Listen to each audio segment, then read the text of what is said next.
Bueno, espero que se nos vaya el internet, ni a ustedes ni a mí.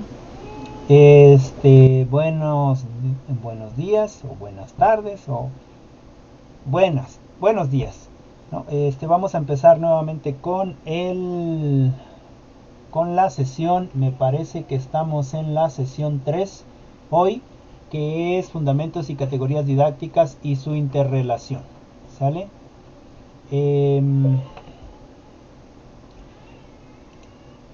Les Les quiero comentar con respecto a los trabajos. Creo que ya se los había dicho, pero se los vuelvo a repetir, ¿no? Es importante que sus trabajos, si se los dejo el lunes y el martes, me los puedan entregar el día jueves en la tarde o el día viernes en el transcurso de la mañana, para que lo pueda revisar y pueda darles una retroalimentación en ese mismo momento que lo reviso, para que se sientan acompañadas, ¿no? Si me lo envían después, por ejemplo el sábado o el domingo o el lunes, sí lo recibo y sí tiene una calificación, solo que ya no me da tiempo, el tiempo se me ha cortado demasiado, ya no me da tiempo a hacer una revisión de sus trabajos. Entonces, más que nada, por eso les pido los trabajos los días jueves en la tarde o los días domingos. También trato de que los trabajos no sean muy pesados, para que ustedes lo puedan destinar a ese trabajo. No sé, a lo mejor leyendo se echan una horita quizás en un trabajo y unos 15 minutos en hacer el, el trabajo que se va a entregar, ¿no? Entonces les pido también encarecidamente una segunda o tercera vez que me los envíen los días jueves o los días viernes en la mañana. En el caso de aquellos que trabajan, creo que la mayoría de ustedes trabaja, traten de buscar un pequeño espacio para que lo puedan enviar y les pueda revisar y les pueda hacer una retroalimentación. Y recuerden, solamente un par de sus compañeros o de sus compañeras han estado enviando preguntas.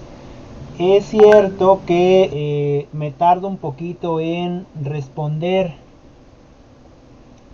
pero sí les respondo. He tenido mucho trabajo últimamente con esto de la escuela, del bachillerato y de la universidad, y se nos piden hacer videos en el bachillerato y también estoy haciendo videos para la universidad, entonces sí se me complica un poquito más, pero sí les respondo, ¿no? Aunque les responda después de que ya hayan resuelto su duda, sí les respondo. Así que si tienen alguna duda o alguna pregunta, háganmela saber. También sé que la mayoría de ustedes tiene una duda y trata de resolverla en el momento buscando información en la internet, que también es muy buen ejercicio, ¿no? Bien, después de esos anuncios,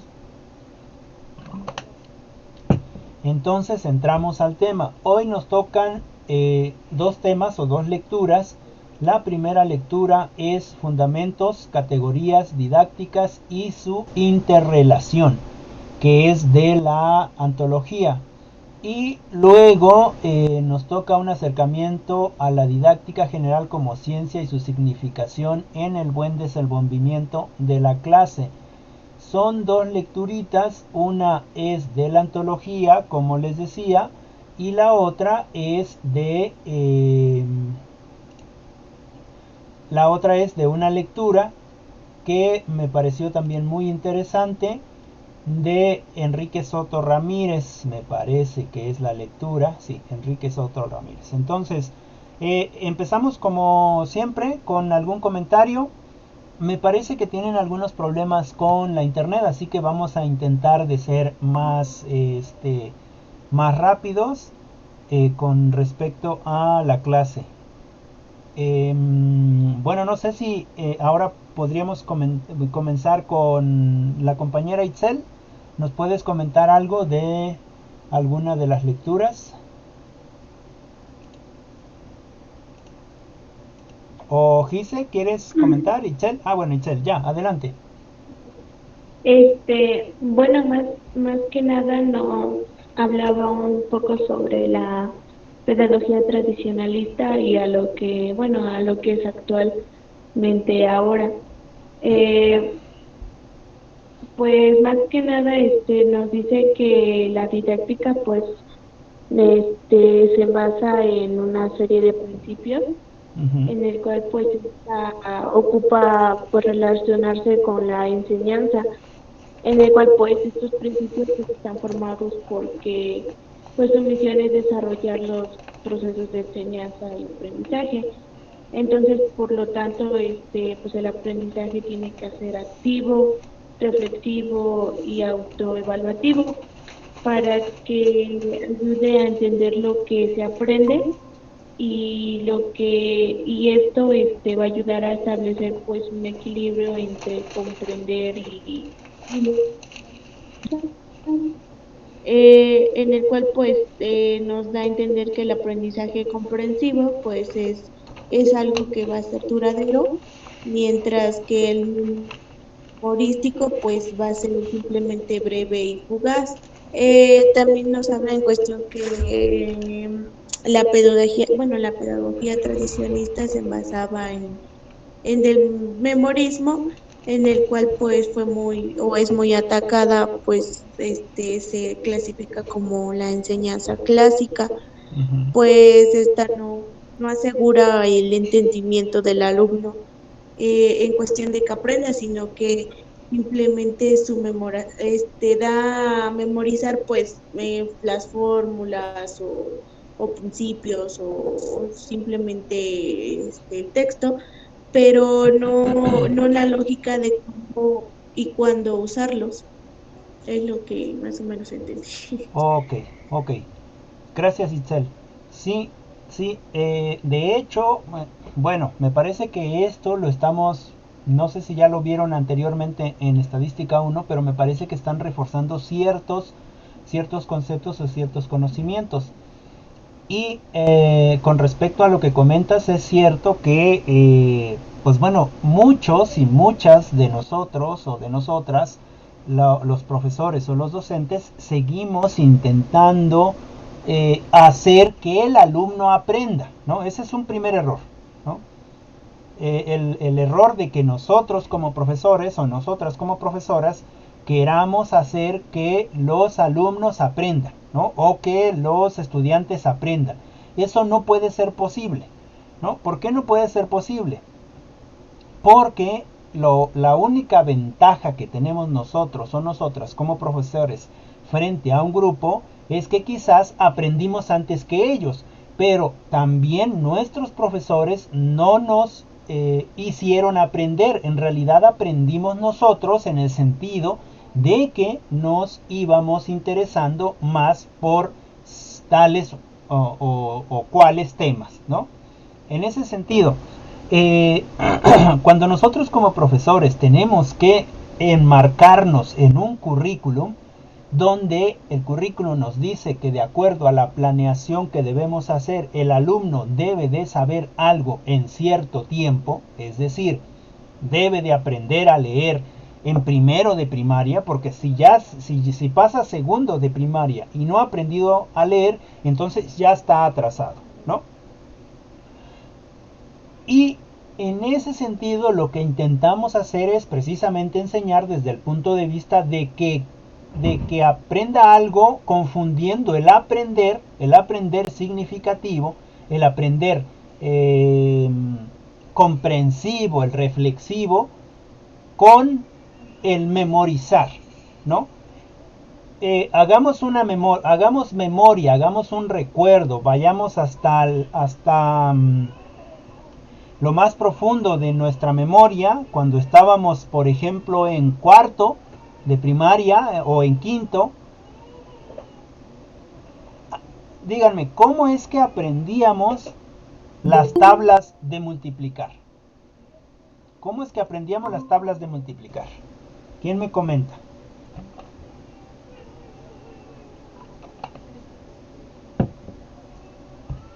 ¿O no aprendieron las tablas de multiplicar?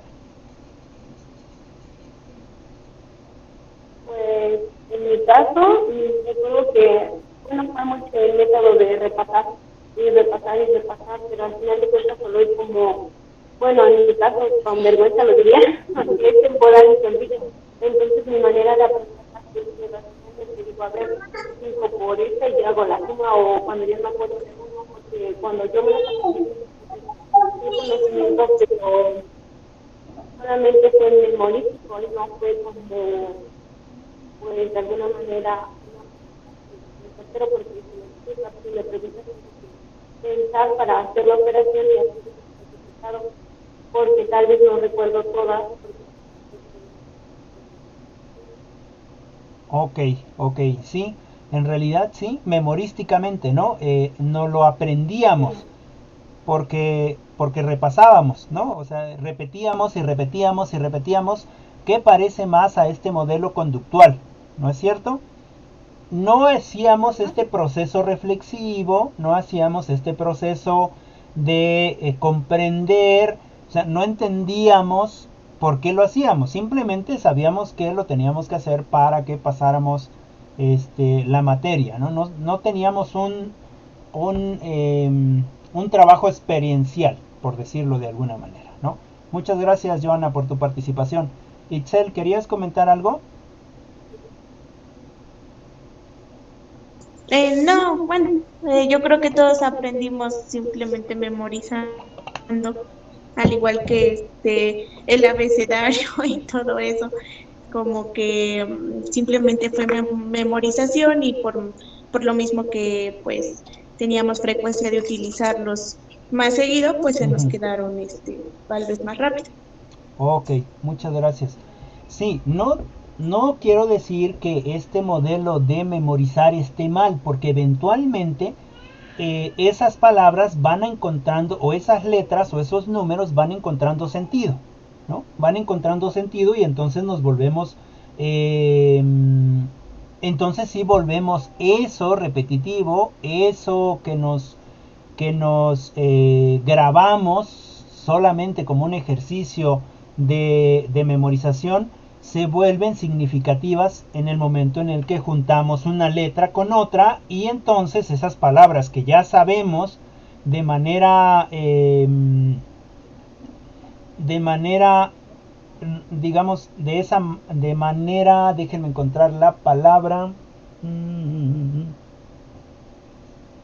Bien, de esa manera que en la familia nos las repiten, por ejemplo, mamá, papá, perro, o cocina, cuchillo, etcétera, y después empezamos a juntar esas palabras, entonces ya encuentran un significado, es decir, se vuelven comprensivas. Empezamos con la memorización. Ahora, no debería de ser esa didáctica tradicional para siempre, y tendríamos que aprender nosotros como profesores o profesoras que no podemos hacer aprender a alguien, ¿no? Porque no somos superdotados. Lo que podemos hacer es precisamente compartir lo que nosotros queremos, lo que nosotros sabemos, perdón, lo que nosotros conocemos, compartirlo, no en ese afán de intentar enseñar a la fuerza todo lo que yo sé, o intentar poner en el pensamiento de la otra persona mi forma de pensar, porque entonces ahí estamos coadyugando su libertad, ¿no? O estamos coercionando su forma de pensar. ¿Qué es lo que sí podemos hacer? Compartir el conocimiento. Una analogía sería un libro. Por ejemplo, si yo les propongo que leyéramos un libro como el libro de Eric Fromm, del arte de amar, pues seguramente que aunque estemos leyendo el mismo libro, todos y todas vamos a tener una perspectiva diferente con respecto a ese libro, o lo vamos a entender de manera diferente a ese libro. Es decir, nuestras subjetividades personales van a implicar una forma de visión diferente a la de mis compañeros, aunque estemos leyendo el mismo libro. Ahora, el autor escribe desde su concepción, desde su subjetividad. Pero cuando lo deja para leer, es decir, cuando nosotros lo compramos y lo empezamos a leer, no nos pone instrucciones precisas ahí en el libro para entender el libro como él lo entiende o como él lo entendió en su momento, sino que lo pone ahí desde su subjetividad, él lo entendió y a nosotros nos da una forma diferente de entendimiento. Es decir, lo comprendemos desde un entendimiento diferente, desde un aprendizaje más activo en el sentido de que yo puedo estar leyendo ese libro y entenderlo y aprender de ese libro desde mi subjetividad. Es decir, aprendo lo que yo quiero aprender con respecto a ese libro, ¿no? Me vuelvo reflexivo, etcétera, ¿no? En ese sentido, la didáctica, ¿no? No forzosamente necesitamos utilizar una didáctica coercitiva, es decir, una didáctica que nos aprisione, ¿no? Que nos aprisione. Necesitamos una didáctica que permita al otro o a la otra ser libre en ese aprendizaje. Y aquí hago la cita de el video que vimos en el primer semestre de la compañera de Milpillas, no recuerdo cómo se llamaba, Juanita creo, bueno, de la compañera del video de Milpillas, donde es cierto que había un solo tema, ¿no? Estaban viendo un solo tema y sí había una planeación, sí había una secuencia, sí había un orden de cómo iban a estar trabajando, ¿no? Y en ese orden y en esa secuencia todos trabajaban en el mismo tema, pero había libertad para que ese tema lo trabajaran los niños de la manera que ellos querían trabajarlo, ¿no es cierto? Es decir, unos estaban pintando, otros estaban leyendo, otros estaban escribiendo, otros estaban dibujando, otros estaban haciendo otras actividades, unos a lo mejor sentados en la butaca, otros a lo mejor acostados en el piso del salón, etcétera, ¿no? En ese sentido, ¿qué se hace? Bueno, se hace una explicación quizás del tema, se da el tema para que ellos lo hagan, lo entreguen como ellos desean y se les da la libertad de ser libres, ¿no? Un poco como lo que ustedes habían investigado en clases anteriores con el método Montessori, ¿no es cierto? Con el método Montessori el niño hace lo que quiere hacer, ¿no? El niño hace lo que quiere hacer, juega y aún así, o para decirlo mejor, y es así como el niño aprende, ¿no? ¿Cuándo aprendemos más? Cuando dentro de nuestras didácticas, cuando dentro de nuestra forma de aterrizar el aprendizaje, implementamos precisamente el juego, ¿no? Implementamos precisamente el juego. O por ejemplo, en la universidad quizás, ¿no? Podemos no siempre estar en clase, ¿no? A lo mejor un día en la universidad decimos, hoy no queremos tener clase, vamos a jugar. ¿Qué jugamos? Ah, pues jugamos fútbol, jugamos básquetbol, o vamos a sentarnos al parque, vamos a platicar de lo que sea. Es parte de una didáctica de la libertad, ¿no? Recuerden que lo importante dentro de la enseñanza no es lo que se enseña, sino lo importante dentro de la didáctica es la calidad de lo que se aprende, ¿no? Podemos enseñar muchas cosas, yo les puedo dejar 1000 libros para que estudien, ¿no? Sin embargo, eso que a mí me impactó, quizás a ustedes no los impacte. Y no estoy dejando la libertad para que ustedes pues investiguen, ¿no? Porque entonces estaría yo intentando darles lecturas que quizás solamente a mí me interesan. Por ejemplo, a mí me gusta la literatura novelesca pero histórica, digamos, ¿no?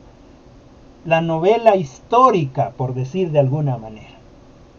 Y a lo mejor a ustedes no les gusta la historia, a lo mejor a ustedes les gusta la ficción, o les gusta la acción, o les gusta lo romántico, o les gusta, no sé, otros tipos de género. Es más, a lo mejor ni siquiera les gusta la novela, a lo mejor les gusta otro tipo de libros, ¿no?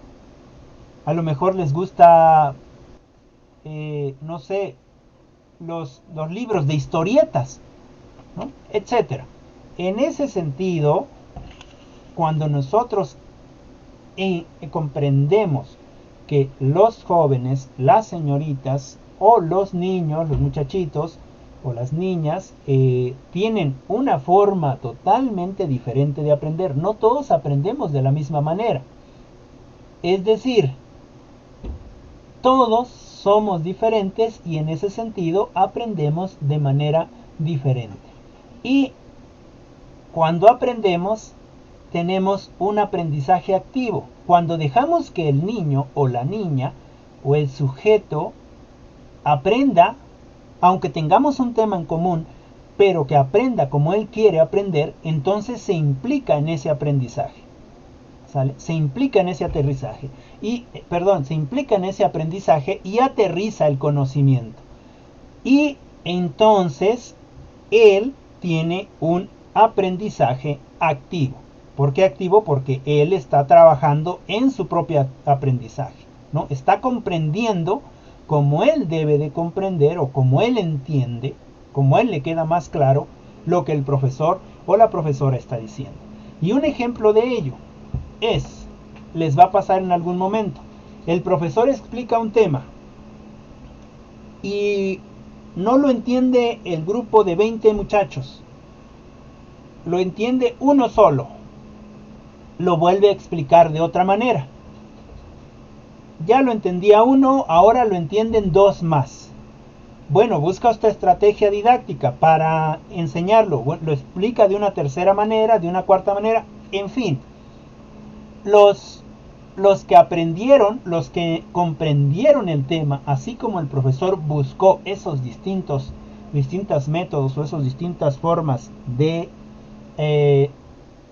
compartir el conocimiento, solamente fueron 5 de 20, es decir, un 70% no comprendió el tema, y ya lo explicó el profesor de muchas maneras. Bueno, pero ya lo comprendieron 5. Ok, entonces ¿qué vamos a hacer? Bien, pues vamos a dividir esos 5 con pequeños grupos para que ellos quizás puedan explicarle a sus compañeros. Y seguramente lo que va a pasar es que la mayoría del grupo, yo creo que el 90, 95, el 100% del grupo va a entender el tema completo. ¿Por qué? ¿Por qué lo va a entender? Pues porque ahora están trabajando de igual a igual, ¿no es cierto? O sea, los mismos compañeros se vuelven monitores, o los mismos compañeros se vuelven aquellos profesores, digamos, de esos pequeños grupos, y los explican, porque tienen un lenguaje más entendible ante ellos. Esa podría ser también una estrategia. Y entonces ahora el conocimiento que se compartió o lo que se explicó se vuelve un conocimiento activo, en el sentido de que el jovencito aprendió eso y ahora lo aplica con sus compañeros. Y además, no solamente eso, ya en conjunto se vuelve un conocimiento reflexivo, porque reflexionan dentro de esos pequeños grupos que se hicieron. Y además, entre ellos mismos se autoevalúan, ¿no es cierto? Se autoevalúan. En ese sentido, el aprendizaje siempre va a ser algo vital, ¿no?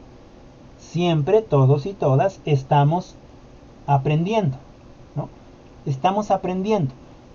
Y lo importante de aprender es que ese aprendizaje, ese conocimiento, se vuelva significativo.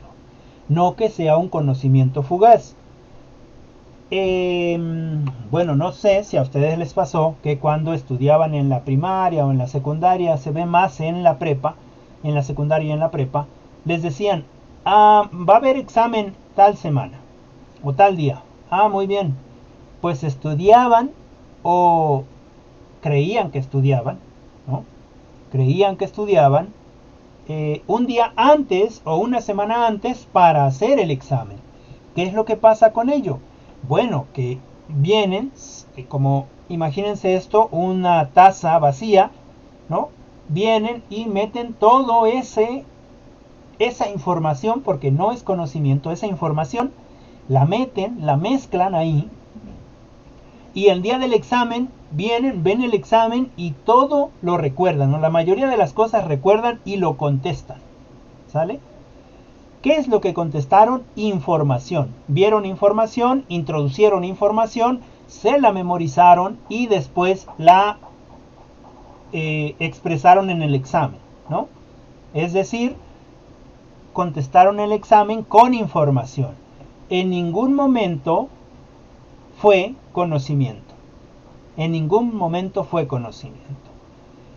Y entonces pueden pasar el examen a lo mejor con 10, pero si al tercer día se vuelve a hacer el mismo examen, ¿qué va a pasar? Pues que ese examen, ese conocimiento o esa información que tenía era una información fugaz, ¿no? ¿Por qué? Porque hicieron una introducción memorística de datos, de citas, de conceptos que no tienen ningún significado para ellos. Nunca los reflexionaron, nunca fue un aprendizaje activo, es decir, nunca trabajaron o aterrizaron ese conocimiento y se volvió entonces un aprendizaje fugaz. Se vuelve un aprendizaje fugaz. Bien, podría seguir, pero gracias Itzel, le vamos a dejar ahí, yo le voy a cortar para que alguien más nos comente alguna otra cosa con respecto a las lecturas. Pero antes me gustaría preguntarles si más o menos me expliqué con respecto a esto que acabo de decir. Si no quieren prender su micrófono, me pueden escribir ahí en el chat si quedó claro, no quedó claro, podríamos explicar otra cosa, etcétera. Y le damos la oportunidad a Joana, no me acuerdo si ya participó.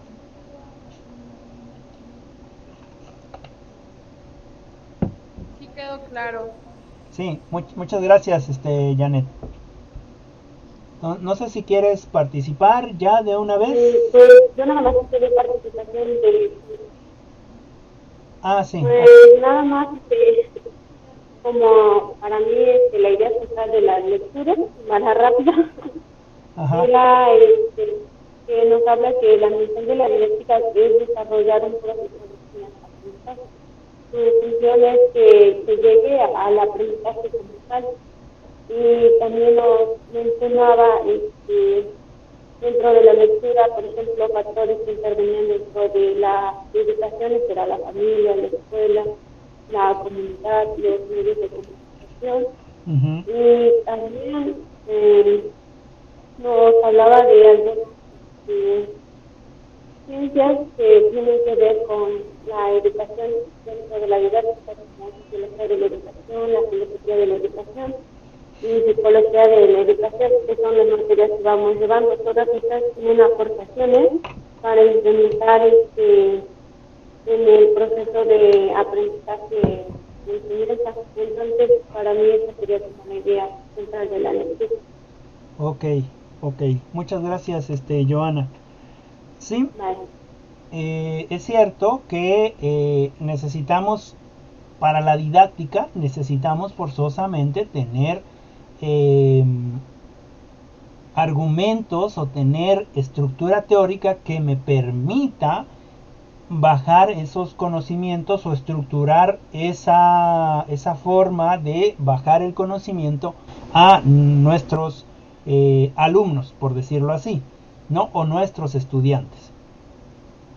Y en este sentido sí es cierto que necesitamos filosofía de la educación que nos aporta ciertos elementos, psicología de la educación, etcétera, etcétera, etcétera, ¿no? También existe la antropología de la educación y algunos otros. Es importante entonces que nosotros podamos comprender o que nos pueda quedar más claro que nadie aprende por sí solo. Siempre necesitamos a alguien que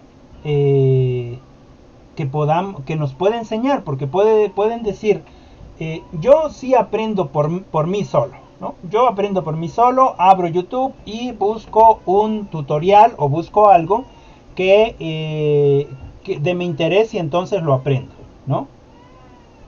Sin embargo, cuando nosotros buscamos ayuda de las tecnologías, hay alguien ahí físicamente que hizo ese tutorial o que hizo esa explicación, y entonces es mentira que nosotros aprendemos solos, ¿no? Es decir, el fenómeno educativo a través de la historia se ha hecho gracias a las aportaciones de aquellas personas que se han dedicado al estudio de múltiples disciplinas. En ese sentido, no solamente personas que se dedican al estudio de esas disciplinas, sino también personas o personajes que tenemos en nuestra cotidianidad siempre. Por ejemplo, como ya lo mencionabas, la familia. La familia es el primer entorno donde todos y todas aprendemos cosas. Por eso es que es mentira que también nosotros cuando entramos a la escuela vamos como una tabla rasa, ¿no es cierto? Que no sabemos nada. Eso es mentira. Porque desde nuestra casa llevamos una educación, ¿sale? La educación no forzosamente significa que debe de ser dada por la escuela o por una institución escolar, sino la educación se encuentra en todos los aspectos de nuestra existencia. Aprendemos desde pequeños de nuestra casa, ¿no? Claro que cuando somos pequeños somos unas personas que necesitamos del apoyo. En ese sentido estamos en desventaja con con otros seres vivientes como los animales, ¿no? Por ejemplo, una cebra nace en el momento de que su mamá la pare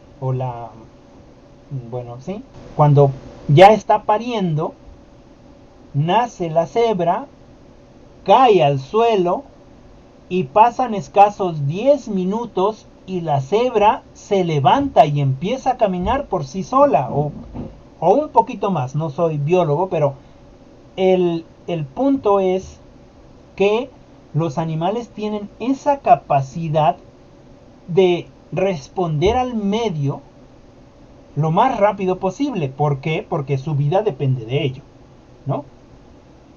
En el caso de nosotros, los seres humanos, tenemos esa dificultad, ¿no? Nosotros sí necesitamos encontrar a un lugar donde alguien nos pueda cuidar por al menos los primeros años de nuestra vida y nos empiece a compartir su conocimiento, ¿no? En ese sentido, lo que decía Hannah Arendt, ¿no? Y lo que dice también Louis Duche, en el sentido de que necesitamos una estructura de acogida, llamando estructura de acogida a la familia, es ahí donde podemos sentirnos seguros, ¿no? Donde podemos avanzar en nuestro crecimiento, donde podemos ir dejando de ser infant, en ese sentido de que no podemos valernos por nosotros mismos, a una persona que va en un entorno de conocimiento, y que también ahí dentro de la familia existen estrategias didácticas que nosotros no sabemos que las aplicamos, ¿no? Y si no, hagamos la reflexión con nuestros hijos o con nuestros sobrinos si es que los tenemos, ¿no? Que estemos cerca con ellos. ¿Qué es lo que pasa con su estructura de conocimiento? Cuando ellos se vuelven reflexivos, cuando ellos no solamente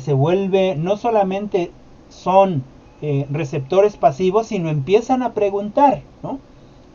Por ejemplo, cuando vas con tu niño o con tu niña o con tu sobrino o tu sobrina caminando por la calle, quizás empieza a preguntar cosas como ¿y por qué es eso? ¿Y por qué se llama eso así? ¿Y qué significa esto otro? ¿Y qué significa más allá? O yo creo que es esto.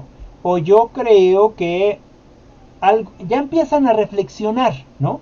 En el sentido de que a lo mejor son reflexiones infantiles, te reflexionan sobre la caricatura que vieron, sobre el libro que vieron, sobre algo infantil, pero es una reflexión, ¿no? Por ejemplo, y con esto cierro para que alguien más eh, participe. Por ejemplo, ayer mi sobrino estaba jugando con plastilina, ¿no?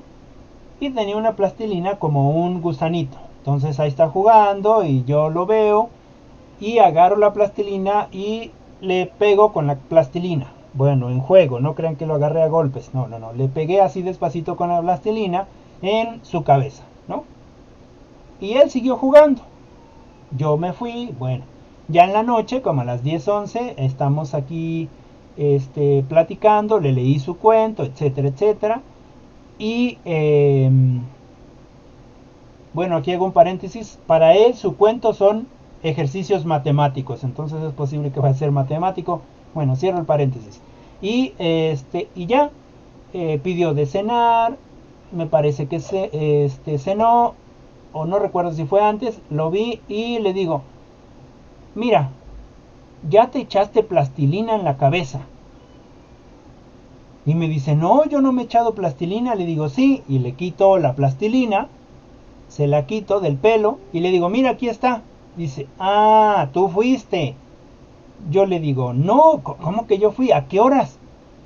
Sí, tú fuiste. No, tú estabas jugando con la plastilina. No te hice nada, no te eché plastilina, no te aventé nada. Dice, sí, tú fuiste porque te acuerdas que me pegaste con la plastilina. Y entonces su reflexión, fíjense cómo ellos reflexionan. Su reflexión me hizo acordarme y además reflexionar de que era cierto, de que yo le había dado un pequeño golpe con la plastilina y entonces yo fui el culpable de que tuviera plastilina en el pelo, ¿no? Ese es un proceso reflexivo, ¿sale? Y eso es lo que nosotros necesitamos hacer con nuestros educandos, ¿no? O nuestros discentes. Es decir, por ejemplo, con ustedes, se les deja una lectura y esa lectura les deja dudas y entonces lo que hacen o lo que están empezando a hacer o lo que me he dado cuenta últimamente es que ustedes investigan y tienen una idea más clara de lo que se está viendo, ¿no? Ese es un proceso reflexivo. Y además de ser un proceso reflexivo, es un aprendizaje activo, porque ustedes no solamente reflexionan, sino que participan del aprendizaje. Y ese aprendizaje, en consecuencia, se convierte en un aprendizaje significativo. Y un aprendizaje significativo nos dura para mucho tiempo. Sobre todo si ese aprendizaje significativo lo estamos trabajando constantemente, ¿no?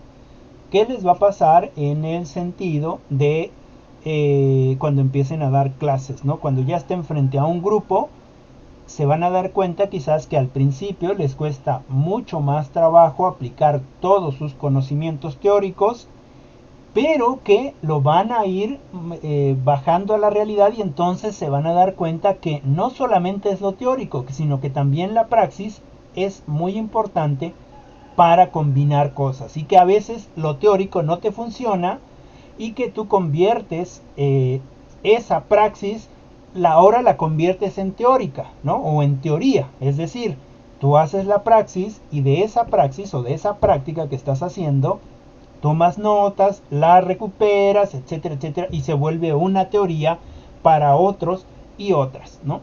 justo como le pasó a María Montessori.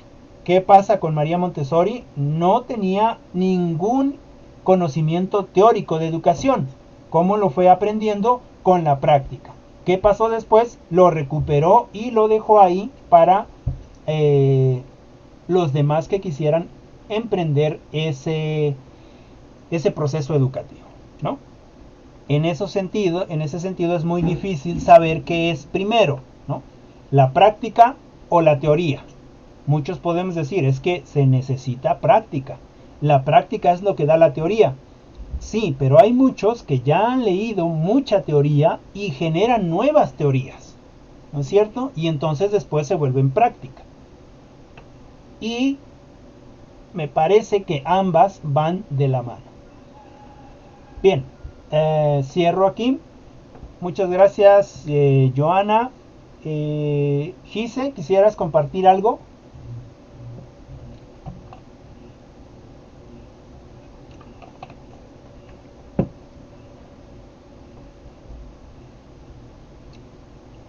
Bueno, creo que tiene problemas con su internet.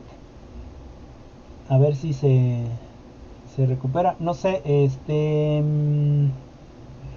Bere, ¿quieres comentar algo? Sí, pues ya solo como para concluir, pues en esta sesión vimos que pues existen principios para que los alumnos se vayan adaptando a cada una de las clases. Recuerdo que en alguna clase, de las otras materias, hablábamos acerca de que pues no todos aprendemos igual y como le estamos mencionando en esta, cada alumno debe aprender a conocerse y saber cómo es que va a aprender mejor. Tal vez algunos aprenden leyendo y otros escribiendo o así.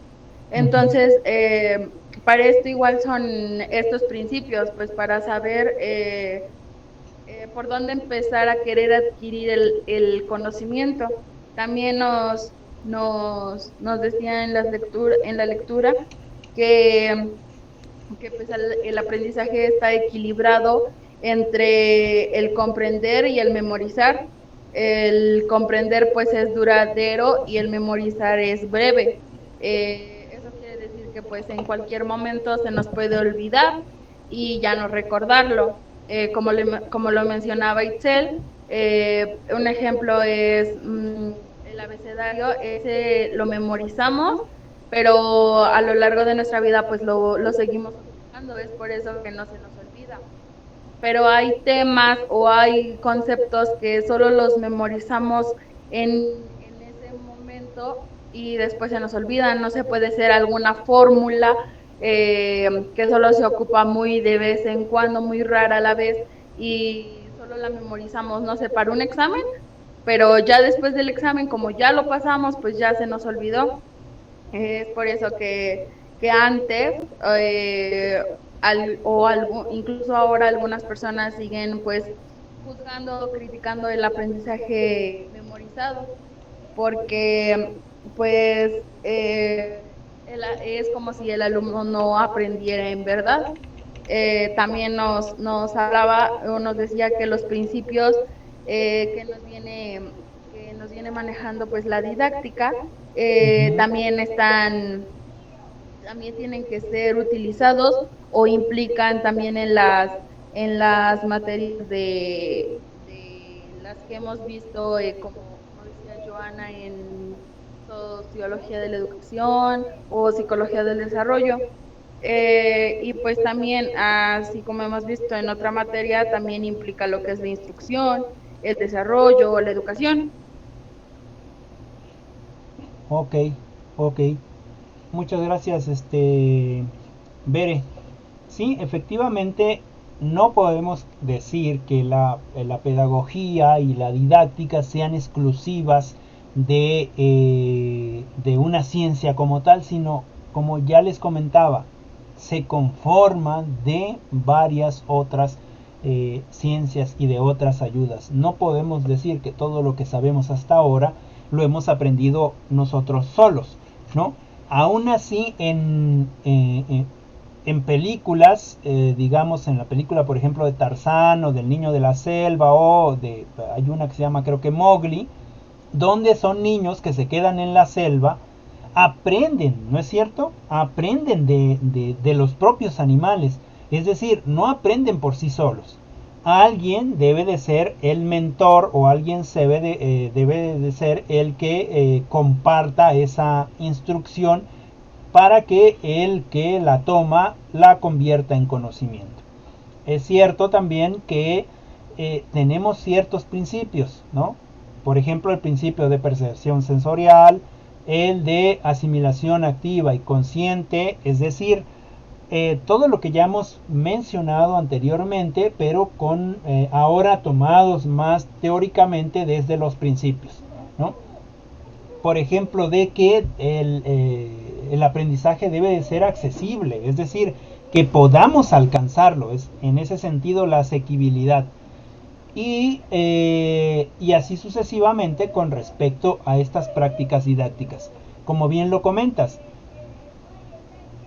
si nosotros fuéramos celosos solamente de nuestra licenciatura, tendríamos un problema terrible para aprender de otras ciencias.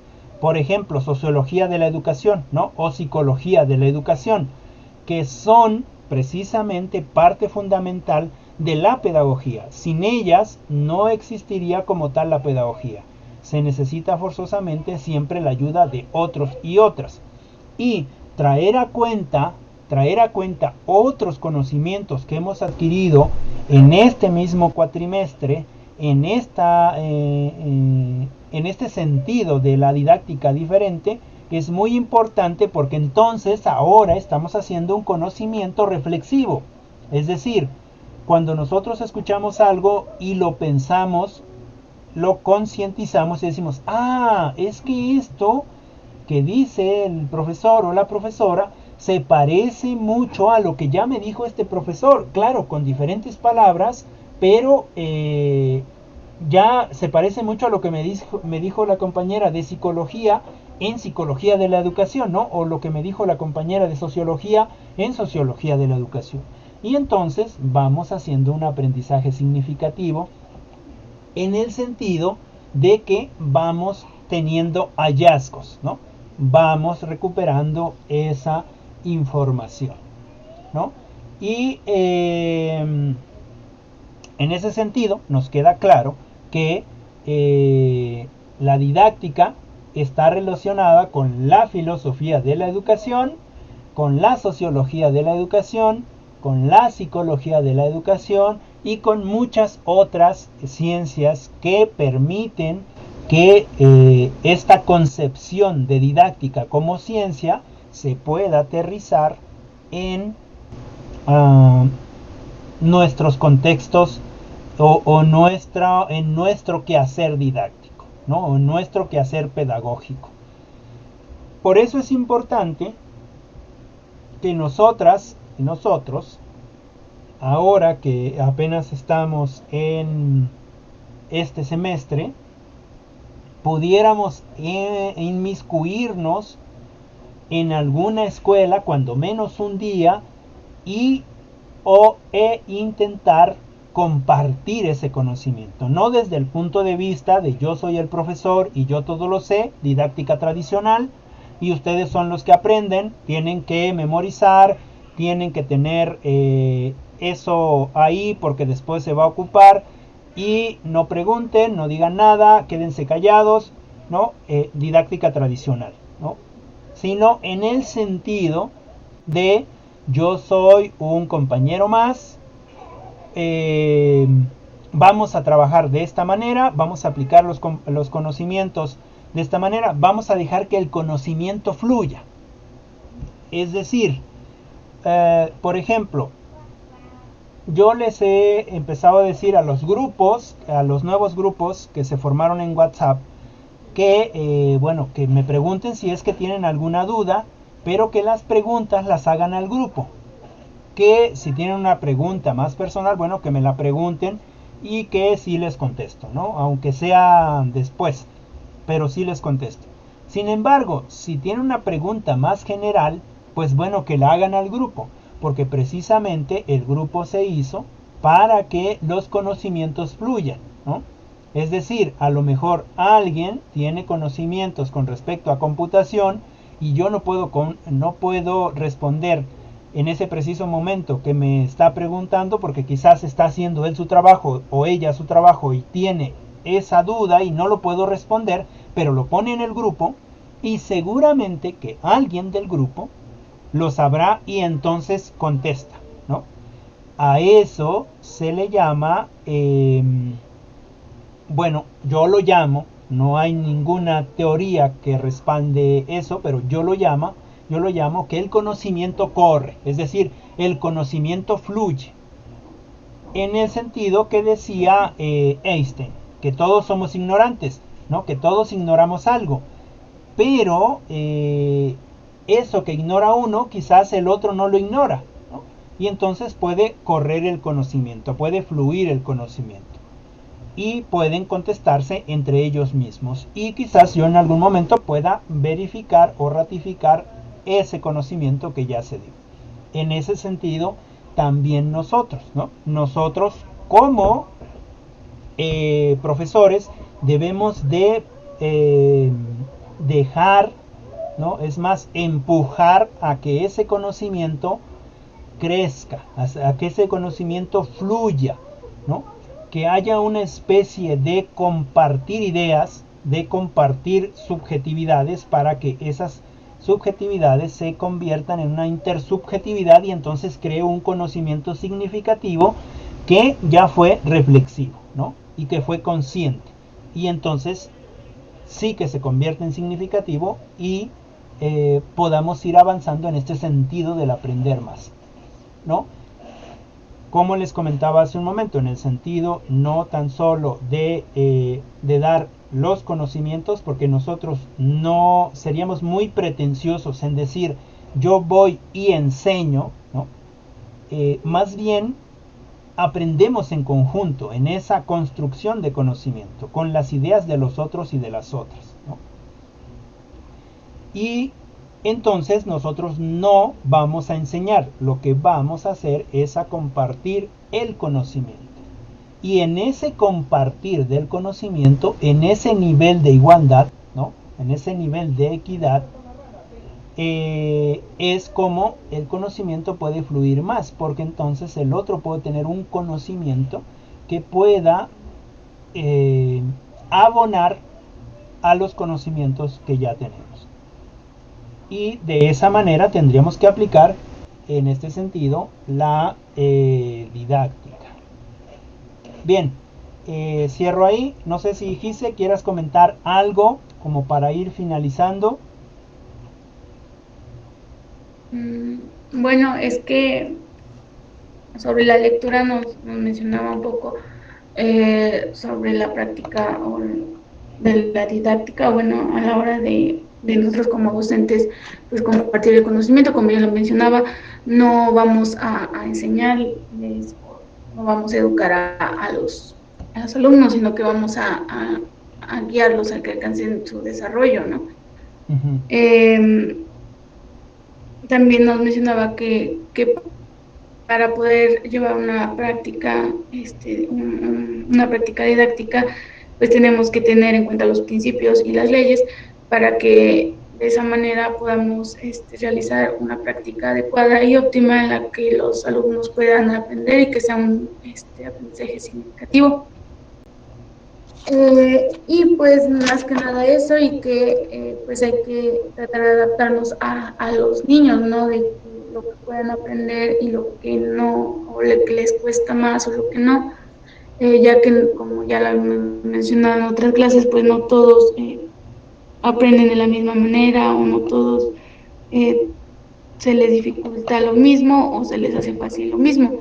Entonces, tener que adaptar el compartir el conocimiento para que para todos sea comprensible y todos lo puedan asimilar, y que, como ya lo mencionábamos, sea conocimiento significativo. Ok, ok, muchas gracias, Gise. Sí, ahorita con tu reflexión o con tu compartir, me acordé de una plática que tuvimos en la clase del semestre anterior, que era interculturalidad, ¿no?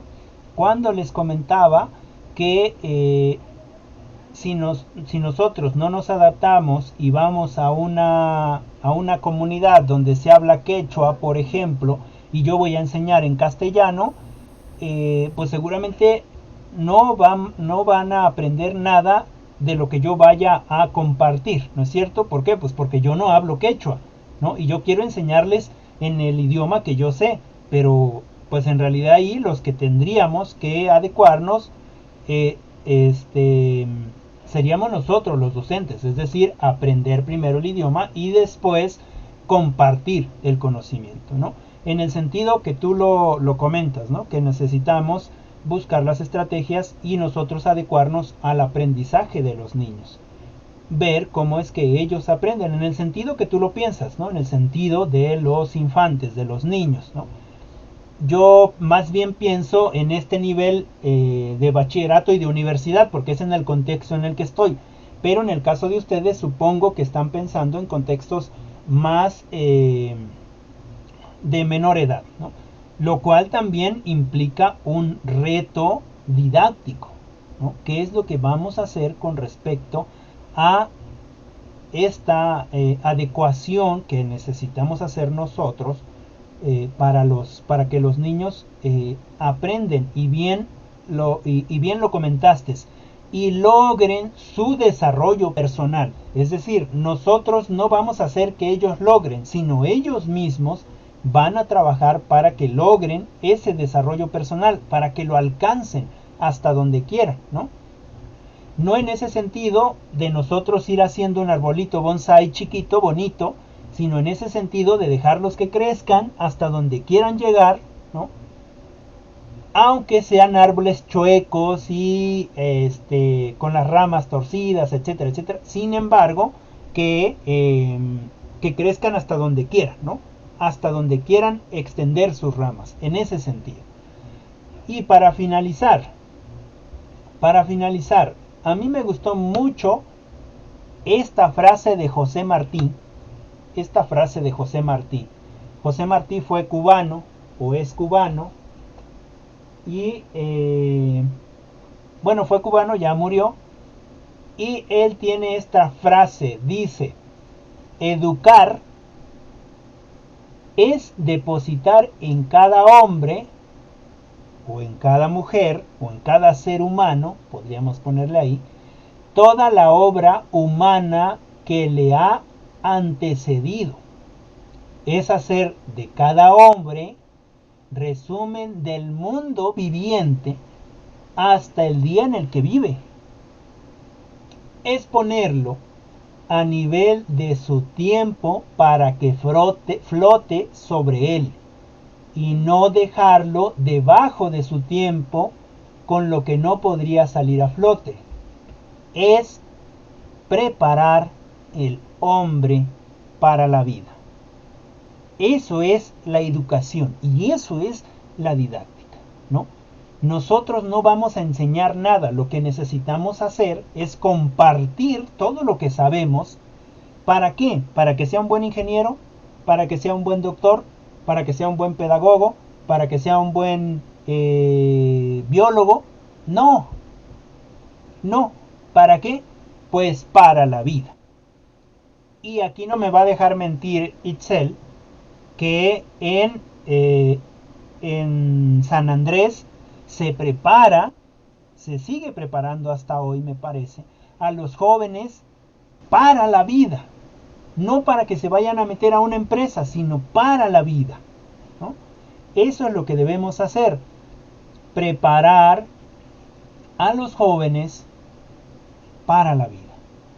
Es decir, compartir ese conocimiento que tenemos.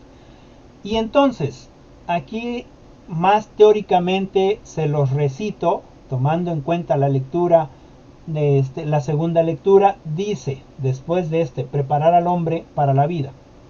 En consecuencia, nadie en particular puede tener la posibilidad de educar a nadie, ¿cierto? Nosotros no podemos educar a nadie. ¿Qué hacemos? Compartimos el conocimiento. Y luego dice, tampoco es posible que alguien se eduque a sí mismo, lo que les comentaba hace un momento. No podemos educarnos nosotros mismos. Siempre necesitamos a alguien que ya previamente pasó ese conocimiento. ¿Dónde empezamos con ese conocimiento? Bueno, los primeros que nos educan son nuestros padres, ¿no es cierto? Nos educan de alguna manera. Y a muchos de nosotros nos siguen educando. Y después sigue, dice, puesto que los hombres se educan entre sí, necesitamos unos de otros para educarlos, mediatizados por los muy diversos y complejos agentes de la influencia educativa. Es decir, que nosotros siempre vamos a estar aprendiendo en el sentido de que vamos a ser siempre influenciados. Siempre influenciados. De manera educativa, es decir, en el conocimiento. Y esa influencia educativa puede ser buena y puede ser mala, ¿no? Por ejemplo, un niño que está en casa y que en casa no dicen malas palabras, es decir, no hablan groserías, el niño va a hablar de manera correcta y cuando se enoje va a decir a lo mejor una palabra que para él es expresión de decir algo de frustración. Por ejemplo, yo cuando no me sale algo digo, carajo, ¿por qué no me sale esto? ¿No? Me enfado. Y entonces en algún momento yo estoy trabajando aquí y mi sobrinito está comiendo ahí con mi mamá y mi hermana y no sé qué le pasó y él dice, carajo, ¿no? Y entonces le pregunta a mi hermana, ¿y quién te dijo a decir eso? Dice, nadie, es que Rafa lo dice, ¿no? Bueno, es una forma de aprendizaje, ¿no? Y es una forma de sacar la frustración. Pero si estamos en una casa donde el papá dice groserías, la mamá dice groserías,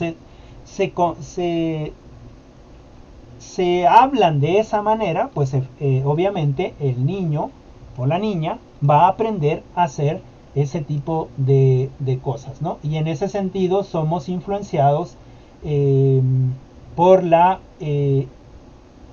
educación. Puede ser buena o puede ser mala. Y ya para ir terminando e ir cerrando,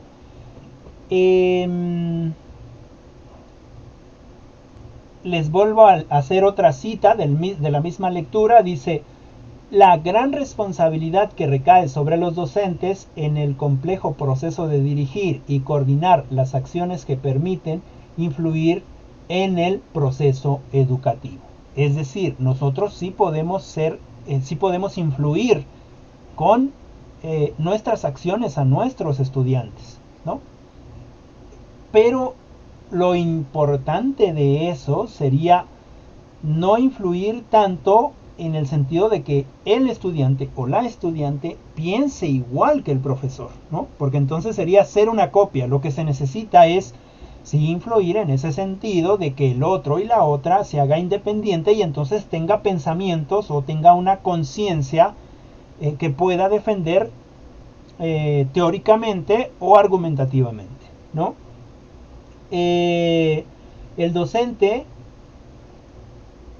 ante sí no solamente tiene el docente ante sí no solamente una gran responsabilidad legal, sino además una gran responsabilidad de carácter moral, ¿no? En ese sentido, nosotros como docentes no solamente tenemos ciertas responsabilidades legales, sino como también tenemos una gran responsabilidad moral y ética, ¿no? En el sentido de lo que ustedes vieron en ética en el primer cuatrimestre. Y finalmente cierro con esta cita también de otro cubano que es de José de la Luz Caballero y dice, Instruir puede cualquiera, educar solo quien sea un evangelio vivo. ¿Qué significa? Que instruir viene de instrucciones, ¿no? Cualquiera puede dar instrucciones, pero educar, pues educar a aquellos o aquellas que hacen de la educación un arte, en el sentido de lo que decía Erich Fromm. En el sentido de lo que decía Erich Fromm, ¿no? De que es un arte educar. Es decir, si nosotros tenemos a la educación como nuestra Biblia, como nuestro Evangelio, como eso que aplicamos siempre, no solo en lo educativo, sino en muchas partes de nuestra vida, seguramente vamos a poder compartir más fácilmente el conocimiento. Es decir, si yo doy la instrucción, ponte a barrer, pues bueno, el niño o la niña va a barrer, pero quizás no lo va a hacer bien. Sin embargo, yo predico con el ejemplo y le digo, vamos a barrer, y él me ve barrer, ¿no? Efectivamente, el niño va a aprender de alguien que lo está haciendo, ¿no? Bueno, en conclusión, esas son partes de las didácticas. Claro que en la segunda lectura hay leyes, hay principios que espero que ustedes hayan leído con más detenimiento. Bien, no sé si tengan alguna duda, alguna pregunta, algún comentario final o algo que quieran plantear. Los escucho o las escucho.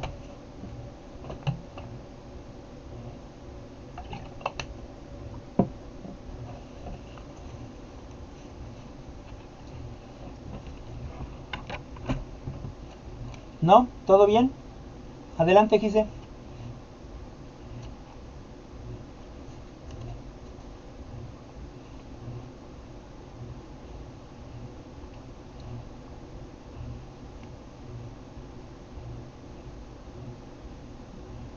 Bueno, me parece que Gise nos ha abandonado otra vez. Creo que le está fallando su internet. ¿Alguien tiene algún comentario, algo que quieran aportar? ¿Todo bien?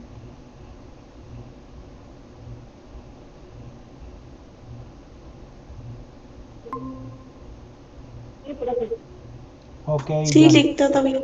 Ok, muy bien, Janet. Gise, ¿querías comentar algo?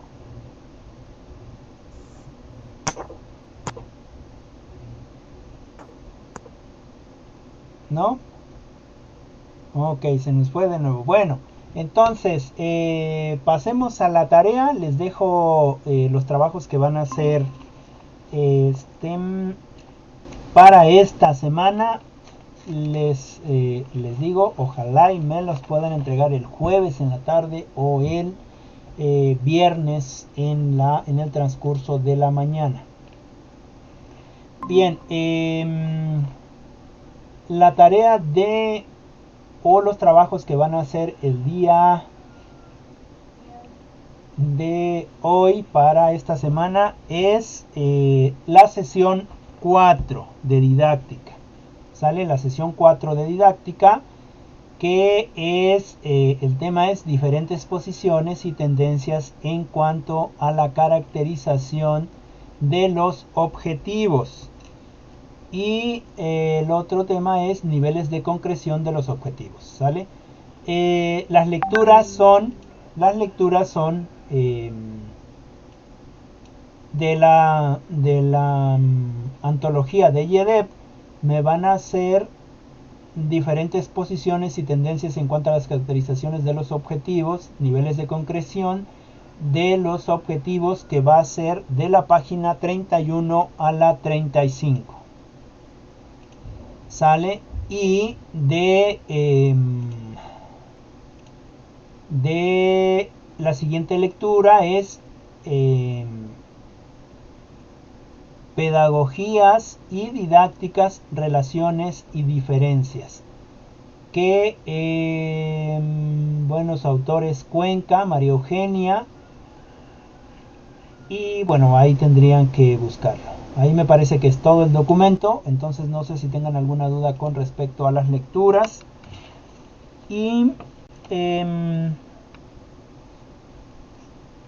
bueno, de ahí me van a enviar también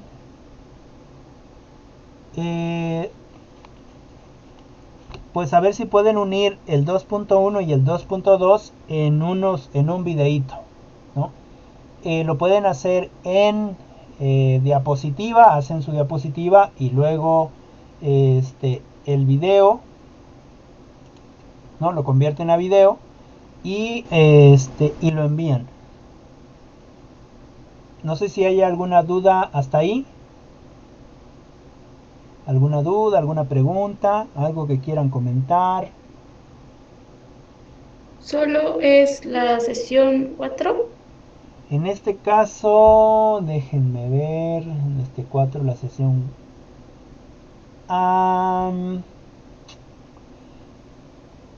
ajá, a ver, tienen de la 31 a la 35, son 4 hojitas. Y la otra, no sé cuántos sean, pero si gustan podemos hacer la sesión 5 también. Hacemos la sesión 4 y la sesión 5. También es una lecturita de 4 hojas. Entonces, ¿les parece que la anexemos? Sería la sesión 5 también. Entonces, las lecturas de la sesión 4 y la 5 van a ir en el mismo video. No, me hacen un video de la sesión 4 y me hacen entonces un video de la sesión 5. ¿Sale? Entonces, Sí. aquí le vamos a poner... Sí, adelante, dice. Es que no escuché. Sí, va a ser un video de la sesión 4. Ahí me ponen las dos lecturas en un video. Y luego de la sesión 5 me ponen otro video de esa lectura. ¿Sale?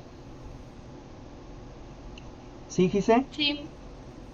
Ok, entonces de la sesión 5 sería su derivación gradual, funciones de los objetivos, de la página 36 a la 41. Y también me hacen un video, ya sea en... El video puede ser en diapositivas, hacen el documento y luego lo convierten a video. O pueden hacer ustedes un video donde salgan ustedes y expliquen, ¿no? Que no sea tan grande para que lo puedan enviar. ¿Preguntas?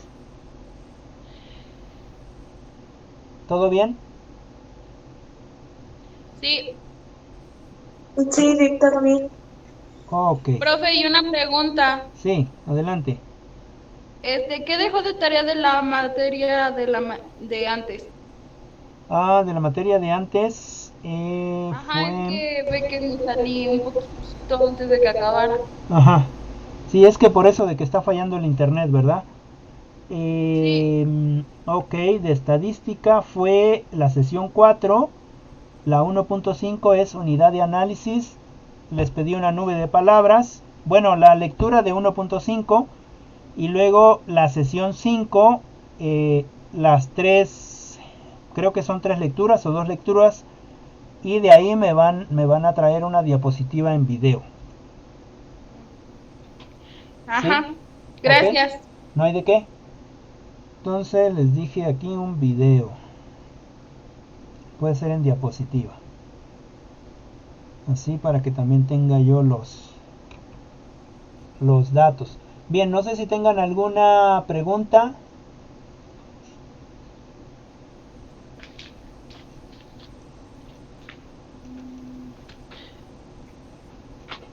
Bien, si no tienen ninguna pregunta, le vamos a dejar ahí. Esperemos que me haya yo explicado lo mejor posible. Y les comento que estos videos los voy a subir a la plataforma para que estén ahí. ¿Sale? Y ustedes los puedan consultar y sacar algunas notas si es que quieren o preguntar algo que quizás no haya quedado claro. Bien, si no tienen nada más que compartir o si no quieren comentar algo, pues le vamos a dejar aquí y nos veremos la próxima sesión, que sería el día lunes.